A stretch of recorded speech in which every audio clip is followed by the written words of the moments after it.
All right, let's get right into this explainer. Today, we're taking a really practical, focused look at a dynamic that plays out on our streets pretty much every single day. We're examining exactly how our deeply held public traditions crash right into, sometimes literally, our ordinary daily commutes. It's this totally fascinating intersection of community life, and today we're going to anchor our entire conversation around one really powerful guiding principle from the source material: let our merit include all. So how do we actually balance honoring our traditions with respecting the shared spaces we all rely on? Well, let's find out. Section 1. The road stops. Picture this. It's a scene you probably know entirely too well. You're driving home, it's been a super long, just exhausting day, and suddenly, the road just stops. Brake lights absolutely everywhere. And the kicker? It's not construction. It's not a fender bender. It's a procession. So what actually happens when the road simply stops? Well, you sit there, and you wait. According to the source material, this roadblock could be for a funeral, a religious parade, a political march, or really any cultural event that has completely spilled out and swallowed both lanes of traffic. At first, you might be patient, sure. But then, a quick 10-minute wait turns into 30 minutes. 30 minutes morphs into 2 grueling hours. You're just stuck there in this sea of idling engines, and there is absolutely no real plan for where the actual flow of traffic is supposed to go. And somewhere in the middle of that epic wait, a massive emotional shift happens right there in your driver's seat. Your sympathy, it totally fades. You just stop feeling any sort of respect for whatever the event is about. And honestly, resentment starts to grow.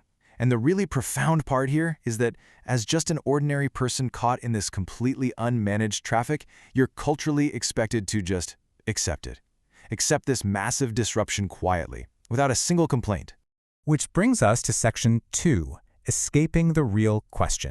Because think about it, what happens if you actually do complain? As our source points out, you immediately get sorted into a little box. If you question a religious procession causing a massive jam, suddenly the supposed question becomes all about your faith. You might get labeled as hostile to that religion. Or if you question a political rally blocking the street, boom, you're accused of siding with a rival political party. It's wild, right?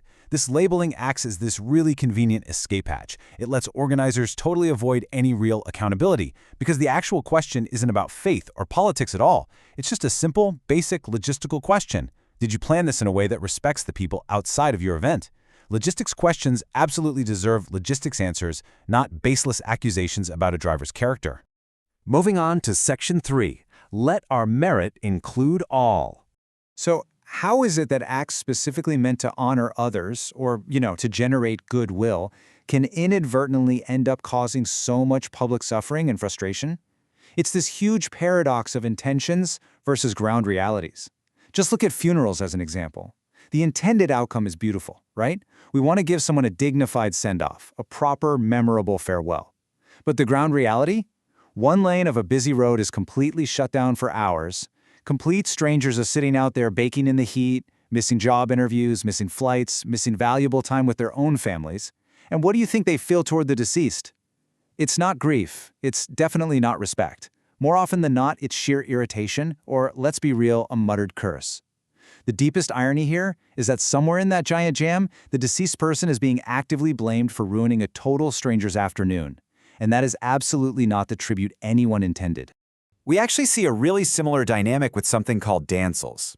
For those of you who might not be familiar with the term, Dansals are these free food and drink stalls run by communities, often Buddhist and Catholic communities in Sri Lanka.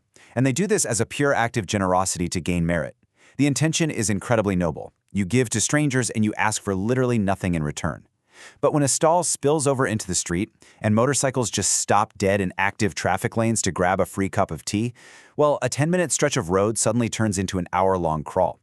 Out of nowhere, this amazing gesture of pure goodwill is single-handedly creating severe road rage for everyone else. So, if the entire purpose of a Dansal is to earn merit through generosity, we really have to ask what happens when that act causes real, tangible hardship to a person stuck in the resulting traffic. Maybe someone rushing to see a dying relative, right? This brings us right back to our core focus, captured just beautifully in a quote from the source. Merit built on someone else's suffering is not merit at all. If you're giving costs a stranger hours of their day that they simply cannot get back, the ledger might not actually be in your favor. True generosity, true merit, has to consider both the person receiving the food and the stranger completely trapped in the traffic jam. Basically, let our merit include all. All right, Section 4, the logistics of tradition. So, where does this leave us? Well, the source makes it crystal clear. The answer is absolutely not to ban these vital traditions. They matter. They shouldn't go anywhere, for sure. The solution is actually way much narrower. We're talking straightforward logistical fixes. These events simply need to be planned. I mean, other places have figured this out, right? They use advanced permits that declare exact routes and strict time limits. They bring in police coordination to make sure that at least one single lane of traffic remains open at all times. They set up clear boundaries so that stalls and crowds are kept safely away from moving cars. None of this, literally none of it, requires shutting down a tradition.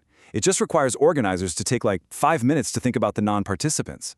It's all about building these small structures that allow someone's right to a festival to totally coexist alongside someone else's right to reach the hospital in an emergency.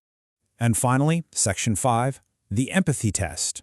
You know, while permits and police coordination are amazing practical fixes, the harder fix might actually be internal. Because the real truth is, every single one of us is going to stand on both sides of this conflict at some point in our lives.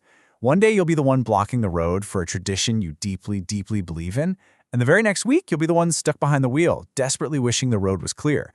Which brings us to this ultimate empathy test. Ask yourself, would I forgive this exact same inconvenience if it were done to me on the day I most needed to be somewhere else?